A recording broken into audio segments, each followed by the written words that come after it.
Greetings, everyone, and welcome to Anime Night in the Dojo. Today's featured show, Spy Family, Season 3. Yep, Spy Family, Season 3, Episode 1. Welcome back to the dojo. I'm Ryu. That's Age. We're back for more Anime Night in the dojo. And, well, Spy Family's back, you know.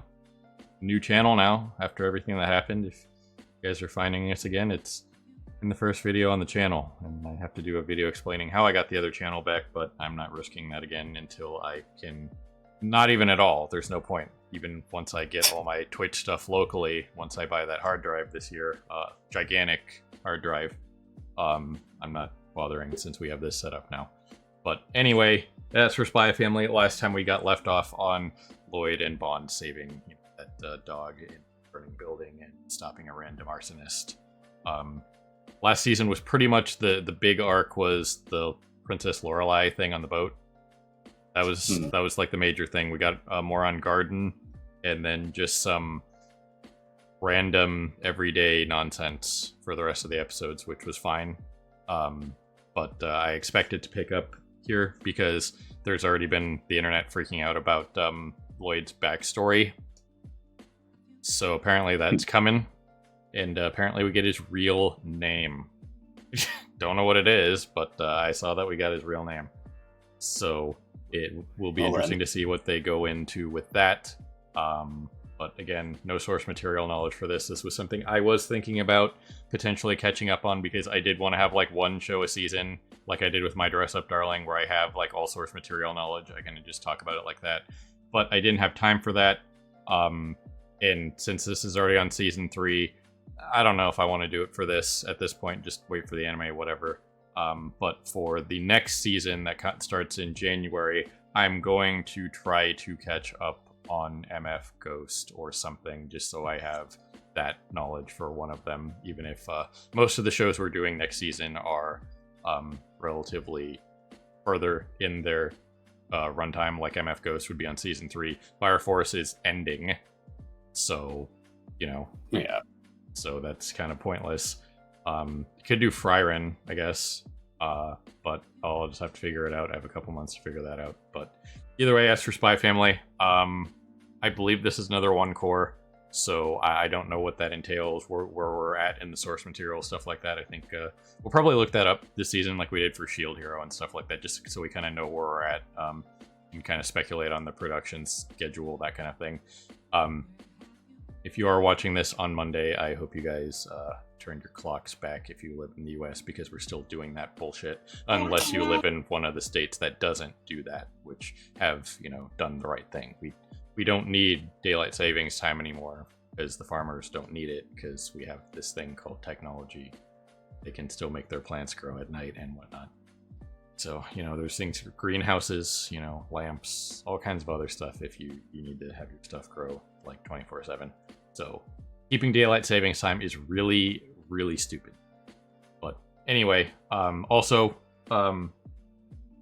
we were planning on doing One Punch Man, but there is no signs of a simuldub or anything like even close to a simuldub, according to everything I read yesterday, when I just said, yeah, we're doing One Punch Man, because I assumed it's One Punch Man. It's going to get like a near simuldub like everything else that we're doing.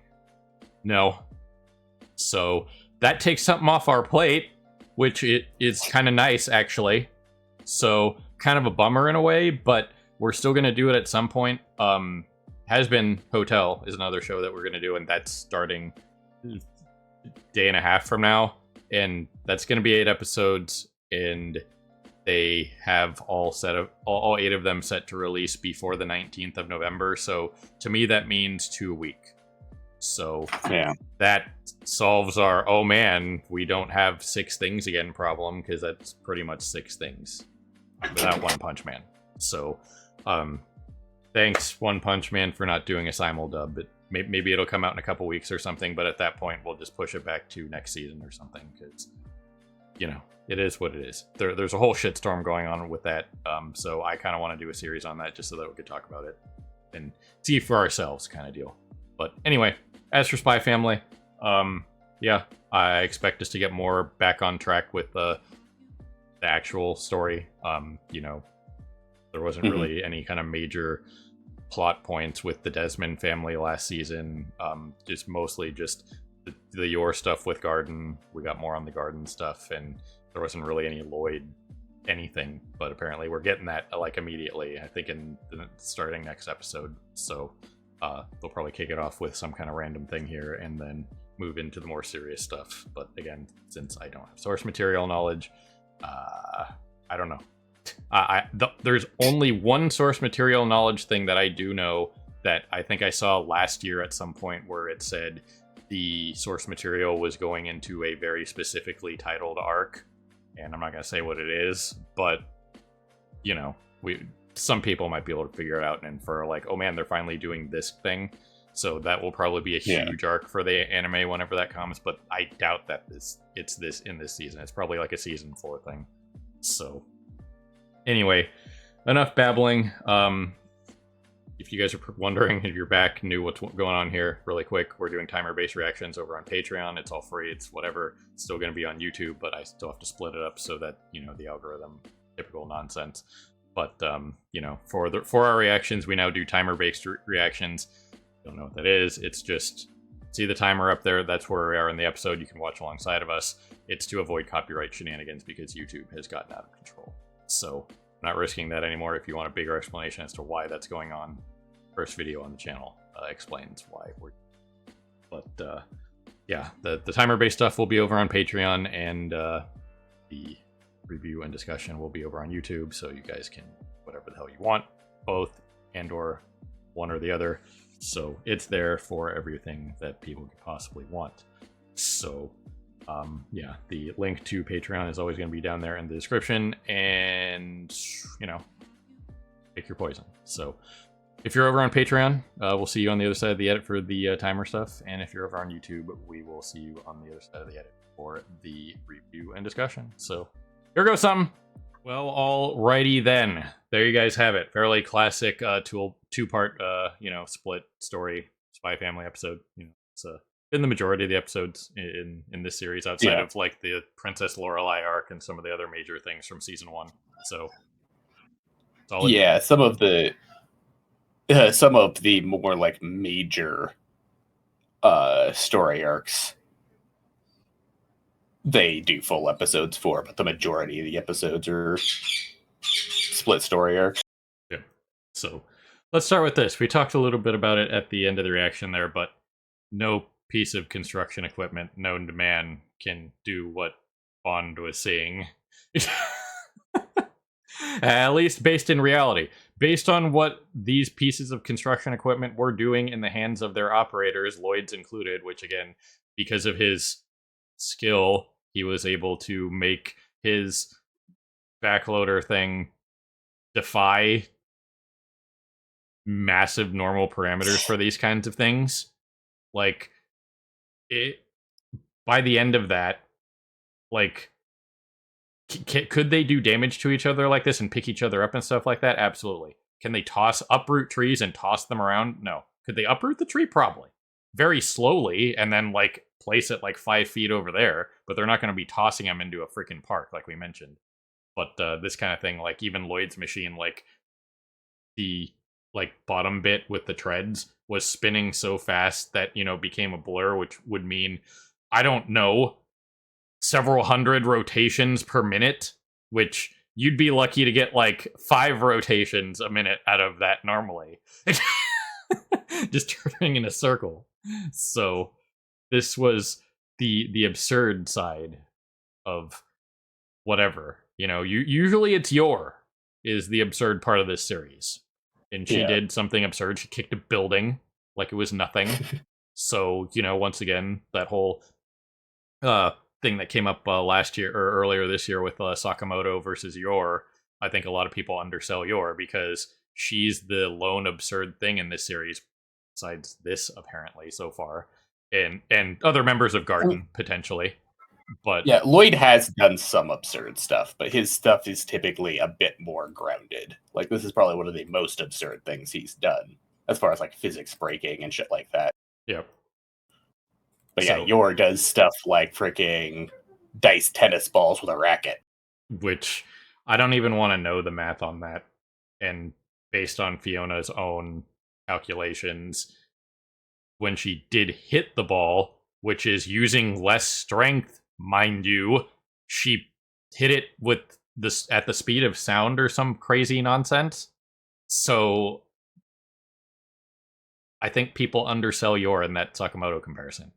So either way, that'll be something we talk about at the end, near the end of both series. Probably just kind of like calculate their feats if Death Battle doesn't do it, but they might do something like that. But again, recently in the last year or so, even like 3 years at this point, we've always kind of questioned Death Battle's work and math, basically. So on things that make sense, you know what I mean? When they're not doing matchups that are obvious hard counters, and you're just like, well, yeah, of course Toph beats Gaara, or of course War Greymon beats Charizard. He's designed to kill dragons and dragon accessories. So what are we even doing? You know what I mean? Those kind of like hard counters that are like, yeah, the characters are similar, but no, you know, Ruby and Maka, not even close. What are we doing? that one was a different kind of thing, but still, either way. Once again, Mitsuru has some of her lowest power scaling, freaking base tanks and atomic bomb. Yeah. So anyway, we talked about the Death Battle stuff a little bit before, but again, a lot of that stuff that came up with Sakamoto versus Yor was just like, oh yeah, Sakamoto has that no problem. And I'm thinking to myself, we haven't seen him do anything to the extent of like Yor's feat with the freaking dodgeball, or her most insane thing is the tennis ball thing. That's insane. Like I don't.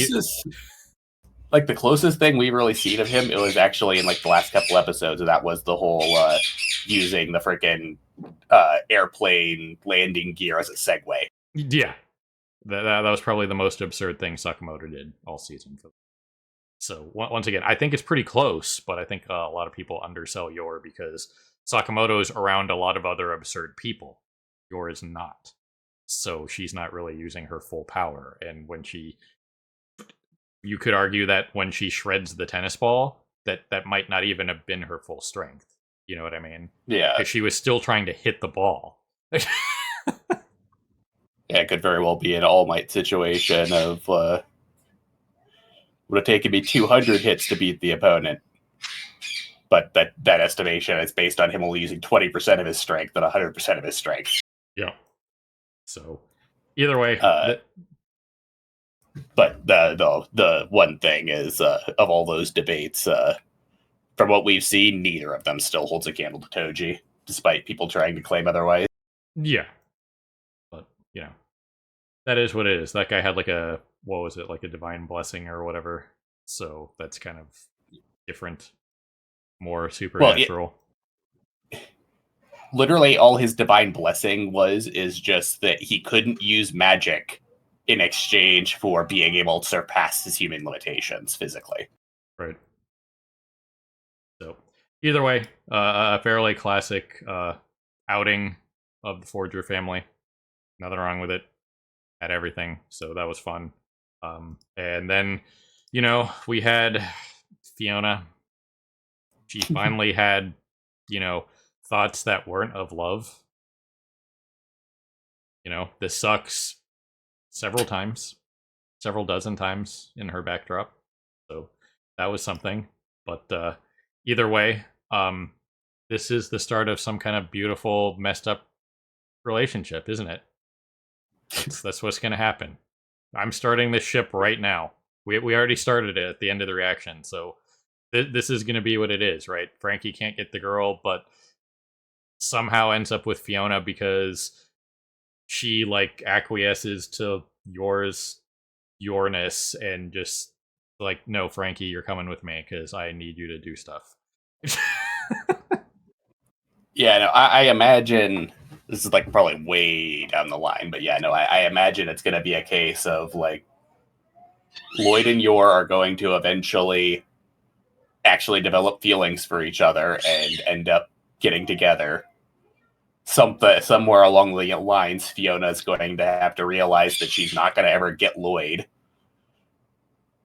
and start looking elsewhere, and her and Frankie are going to end up together because it's like the ultimate irony of she couldn't get Lloyd, but she ends up with his best friend. Meanwhile, Frankie, who's always chasing the damsel, ends up with Fiona, who is like the exact opposite of a damsel. Yeah, I mean, that's not as tropey as certain other things, like, you know, like Dan to Dan or My Dress Up Darling, those kinds of things with, you know, the popular girl and the nerd. But this stuff does happen. You know what I mean? Not as often as those other things, but this would be hilarious for this series, and we're just gonna call it now. And in like 6 years, when it happens, we'll point to this and be like, "Hey, see, yeah, 2025, we called it."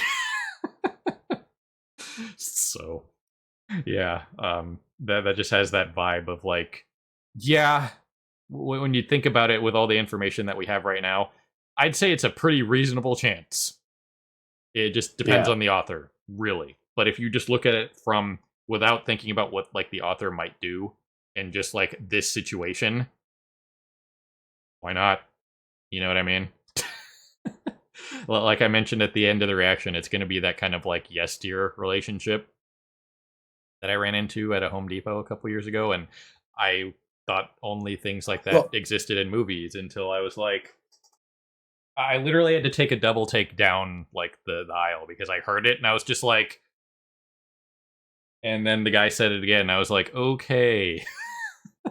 Well, it's also got other significant aspects to it, in that it's a case of opposites attract, where, like, you know, Fiona is extremely serious. Frankie is all about freaking being chaotic and comedic and just always over the top. So, like, they end up kind of evening each other out, combined with it's yet another example of the overarching story of this is trying to unite East and West. He's Eastern, she's Western.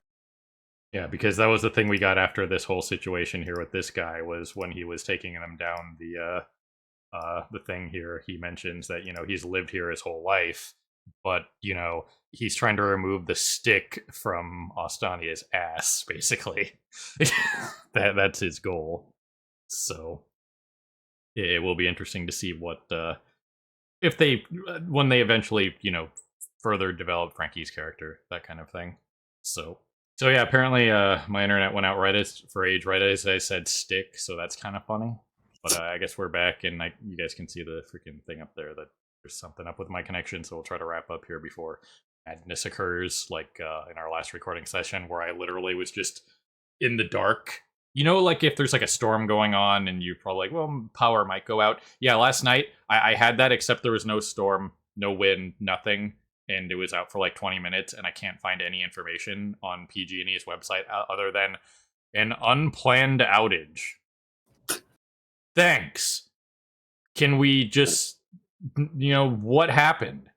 Because the response time was impressive, because usually if, like, say, somebody runs into one of those, you know, maybe you guys have those, we have one on our street where it's like, on the side of the street, it's like a little, like, box casing thing that has like a bunch of the electrical stuff for the neighborhood in it and stuff like that. Like if one of those gets run into by a car or whatever, you know, that's gonna knock out power, that kind of thing. We had that last year. But it's just like, yeah, no kidding. And then you guys got it back up in under 20 minutes, because like I looked outside and I could see most of the rest of the city because I'm up on a little bit of a hill, and I was just like, nobody except that one guy that I know has a generator. You know what I mean? So literally the whole town, and I was just like, okay, within 20 minutes, and we were back. So I don't know, but yeah, either way, I digress. Frankie, you know, more of his character of, you know, he's lived here his whole life. The like forger, whatever, informant guy that does the work or whatever was just like, well, then why are you doing this? It's like I said, yeah, Quill was just like, well, why are you doing this? It's like, well, because again, he wants to try to remove the stick from Ostania's ass, because that's, you know, like he said, super uptight and just wants to, you know, mess with them and just try to mix things up a little bit every once in a while. So yeah, both him and Quill kind of had that agreement there of just like they're both Eastern, but they both don't really like the way the country is run, in particular how militaristic it is. Yep. Like That's like the big like divisive factor at the moment amongst most of the Eastern community. Is you have the pro-war and the anti-war, and they're pretty clearly in the anti-war side of things. Right. And we've seen a couple other characters that have been like, the West isn't really that bad. It's just massive regime propaganda. We kind of saw that with when Desmond and his like two like sidekick guys from the school like went on that camping trip, and then they're like, oh, we're gonna send you to the West. It's like, oh, that's gonna be like the worst thing ever. That's like the boogeyman is like being shipped off to the West, and it's just like, yeah, that reeks of propaganda, like making it seem like the West is like a horrendous place to be, that kind of thing. So, which we haven't really actually gotten that much info on the West, but because the whole series has taken place in the East so far. But from everything we have heard, it is predominantly the East perpetuating the war. Yep. So, either way, another solid episode. This could be the start of a hilarious relationship that we could see going through in the future. I will say that another kind of like weird thing about this is like you could see like everybody in this club, right? All regular, reasonably normal people for the most part. You know what I mean? They even had the disco ball, whatever. The disguises Frankie got for them. Did you see anybody else with colored hair, or Fiona went like full Harley Quinn with this? You know what I mean? Like he made it sound like Well, like she immediately called him out on, and he admitted it's his fantasy to go in and have this basically experience of right. like going into the club all dressed up like basically Yakuza members with his girlfriend. Yeah, but again, it's a little over the top, but I guess it's Frankie, so just that whole sequence with just like everybody from the bouncer guy here to like everybody else in the club that he had to show off to is just, yeah, is what it is. So that I guess would fall under fairly classic Frankie. So yeah. But either way, and it's one of his most like defining character traits that everyone knows him by is the fact that once again he's always chasing after his ideal damsel, trying to get a girlfriend, and they're always taken in some way, shape, or form. Like I believe the last one when he had the when they went and saved the cat and all that madness happened, and he had like his like robot suit thing that Yor immediately destroyed. It was she like had a boyfriend or something, and then he immediately said he was going to dedicate his life to the job until the next damsel showed up. So if Fiona's that next one, it's pretty much over, right? So that was definitely something to look for in the future, is this relationship being established here, even if now she can use him like Yor does, or like Lloyd does. Blah. Too many L's going on today. But yeah, again, another fairly classic episode. It was fun, good. But apparently, we'll be getting into some super serious Lloyd backstory. So that's coming. Yeah. Based on what I saw in the 4 episodes that have been released, I can't not see it when I bring up the Spy Family page on Crunchyroll. Looks like next episode will be another 2-parter, but the second part will be the beginning of Lloyd's backstory, and then the episode after that looks like it's completely continuing that. So something major is coming. You know what I mean? Yeah, I figured we were going to get Lloyd's backstory to at least some extent at some point, and that is probably going to be our main like first big look into the West. Yeah, because we know a little bit about like his mom, but that's it. Yeah, you know what I mean? Yeah, we've largely left the West very open ended because like it's where most of the characters are from, but all of the actual story has taken place exclusively in the East. Yep. So I'm definitely looking forward to that. It should be a thing, and we'll probably be, that'll probably be the big push to move the story forward. Maybe we'll get more on like Desmond, some of the other like people in political power in Ostania, that kind of thing, because it's not just Desmond that's pushing the war forward. You know what I mean? Yeah, he's a key figure, but it's not like he can just be like, yeah, push button, let's go to war. You know what I mean? So yeah, that's where a lot of like the side missions and stuff have came from, is trying to keep the other pro-war people in line while working towards Desmond, because he's one of the biggest players. Yep. So, I do imagine as well,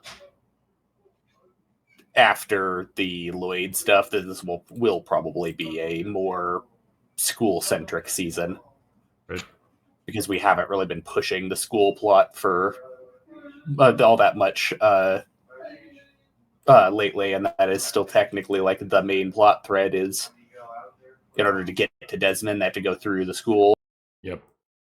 So anyway, that's how we got for this week. Again, solid start to the season. Picked up right from where we left off, basically, in quality and everything. So we got Frankie and Fiona. It really sounds like a side series, or just, you know, it'll just be like, you know, like the skit titles that they do, like for each little skit thing, it'll just be like Frankie and Fiona 1 through 47, whatever we get to. Until they run into Agent 47, and that'll be the crossover, right? Voiced by Gavin Free. There you go. I just helped out the regulation guys. So, anyway, ladies and gentlemen, people of YouTube, beyond however you're watching, as always, we appreciate you stopping by and hanging with us in the dojo for more Anime Night in the Dojo. And this is Spy Family, Season 3, Episode 1. So, yes, this should come out on Monday. I was thinking about doing One Punch Man on Monday as well, or not as well, but potentially. But since One Punch Man is not getting simulcast from what we found, we're kind of, we have a little bit of a break until tomorrow. Great. Fabulous. And then Has Been. So, and then we'll have to be doing 2 Has Been episodes a week for about a month. So much for whatever. But at least we get like a half break, and then not really, and then a half break again. So the schedule is all over the wall, but at least it'll make some semblance of sense. And we're not going to be blindsided by madness again, hopefully. I got to be on the lookout for random releases of Harley Quinn and Kite Man, because that RKO'd us pretty hard last time. So, anyway. Yeah, I was going to say it'll probably be pretty hectic for this first month of dealing with the double Has Been until it's over, then we'd be fine, but it's not going to be fine, because we're going to be going most likely straight into Helluva from what people have said as soon as Has Been's over. Yep. So One Punch Man getting sidelined does help a little bit with scheduling and how much time we have to dedicate to this, which, you know, we enjoy doing it, obviously, but it's always nice to free up one of the extra slots. You know what I mean? So, anyway. Usually we only actually do like 3 or 4 things a week, but the last few seasons we've been having to do like 6. Yeah, it's been intense. So, either way, we're going to keep the train going. So, as always, everybody, we appreciate you, and have a good morning, evening, afternoon, whatever it is for you, and see you next time. Hey everyone, Victoria here. If you enjoyed the video, please consider pushing those like and subscribe buttons. Your support is greatly appreciated. Thanks again for your time, and we hope to see you again in the future.